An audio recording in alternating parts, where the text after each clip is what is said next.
Welcome back to the channel, guys. Today I'm back again with another one against our boy Carter. This battle happened a while ago, so I can't quite remember how it goes, but I'll try my best. Today it's a UU match. Carter, as you can see, has a very offensive team. This is definitely a good example of UU hyper offense. And you know me, I always tend to build balance because that's how I learned to build my teams. I learned building balanced teams, so that's like my go-to preset. I always try to build balance. So as for my team, I'm rocking Chandelier, Quaidilly, Rotom, Lycanroc, Flygon, and Toxicity. My Quaidilly is a mixed bulky set. I think I should go back and change it to a fully specially defensive set. My Rotom is a more of a defensive Rotom with the defog support, and that's about it for my more defensive mons on my team. So as we get into this one, guys, remember, you know, like, subscribe, leave a comment, all that good stuff, and let's jump straight into the action. So my opponent leads off with Komo-o, or what we believe to be Komo-o. So I'm looking at this like, okay, let me just volt switch and get out of here and bring in something that can deal with this. And then it reveals itself to be Zoroark. I'm like, okay, Zoroark, okay, alright. And I flinch. So I'm like, okay, yeah, that's fine. It's just a flinch. So I say, okay, let me go for the pain split to suck away some HP and then switch out. And guess what? I flinch again. So, you know, I've seen some shit in this game. It doesn't bother me. It bothers me a little bit, but I'm like, okay, at this point, I'm like, alright, Quaidilly should be able to take a few hits. So let's go out into our Quaidilly. And it's here's where, well, as you will see the damage that this thing does. Is where I began to start thinking that, yes, I should definitely go back and reset my EVs and make my Quaidilly more specially defensive.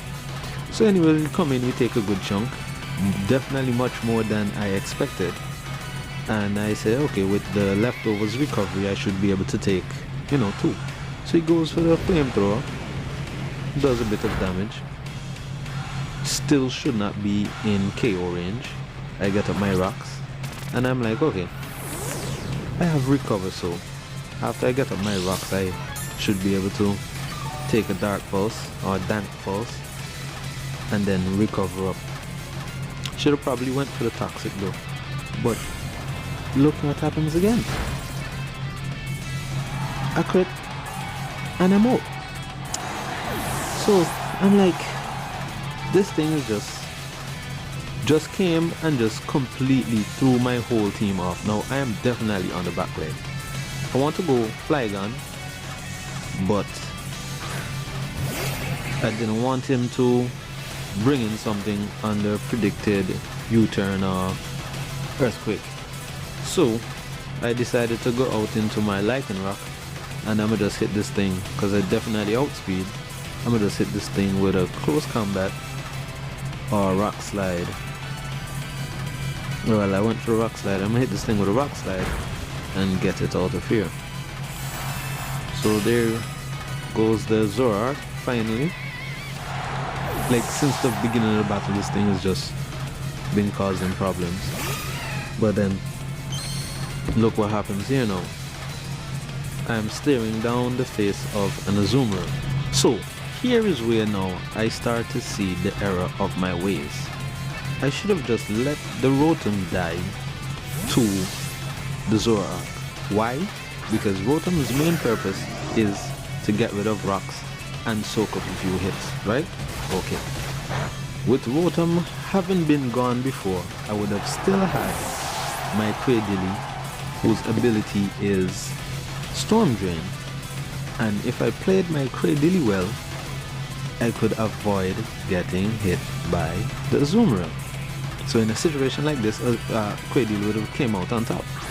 Unless, well, I believe Superpower would still kill, but I am not sure at what are the chances of Azumarill KOing Cradily with superpower from full health.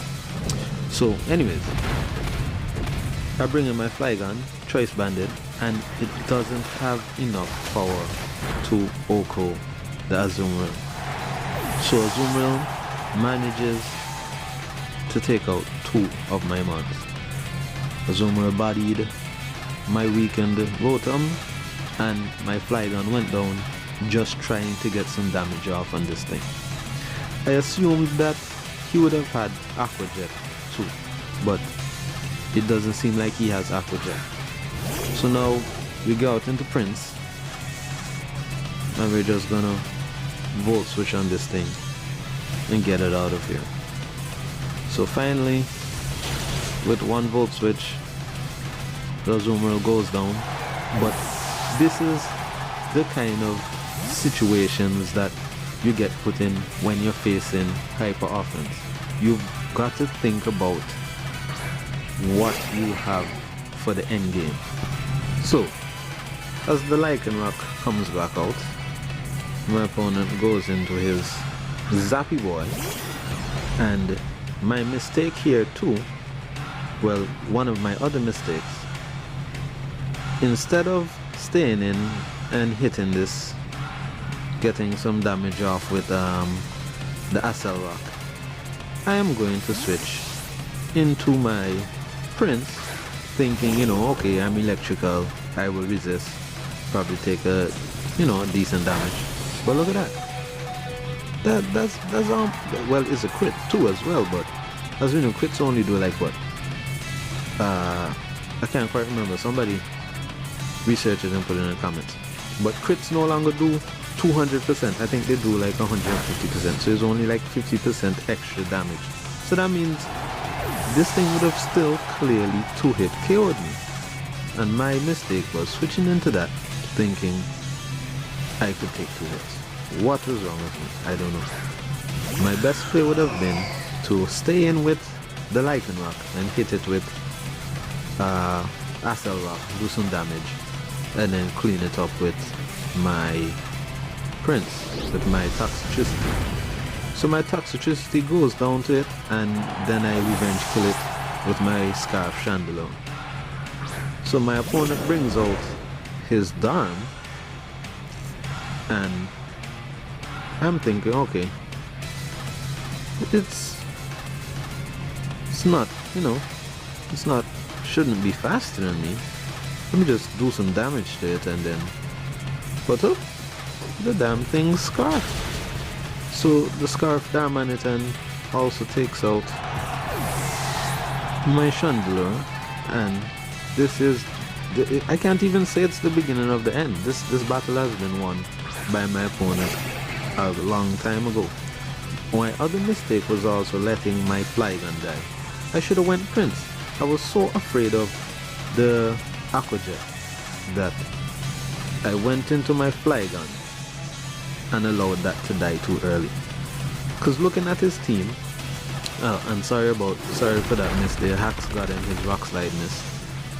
I don't know why Game Freak doesn't give us a proper physical rock move with full accuracy. But yes, back to the Flygon situation. I should have kept the Flygon because looking at his team, other than Zoroark, Flygon outsped every single member of his team.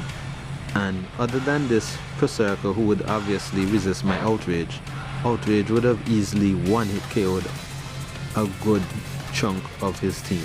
So that also was another mistake on my end, letting my Flygon die too early.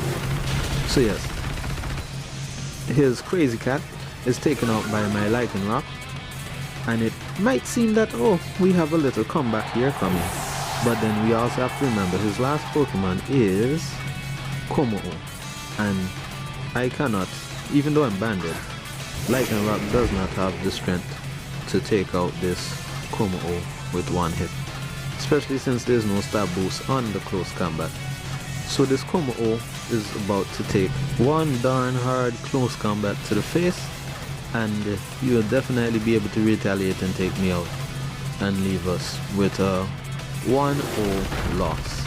But I must say, definitely strong team from my opponent. My opponent had a very strong hyper-offensive team, and I could have probably played a little better, but I want to blame it on the flinches. As everybody knows, hacks plays a very big part in this game, and from what I know, a lot of people complain about hacks all the time. It's very easy to be thrown off by hacks and just give up and throw away a whole game. But always remember, guys, the battle is never over until the battle is over. Sometimes things can happen and you make a comeback. But until next time, have a good one. I'm out.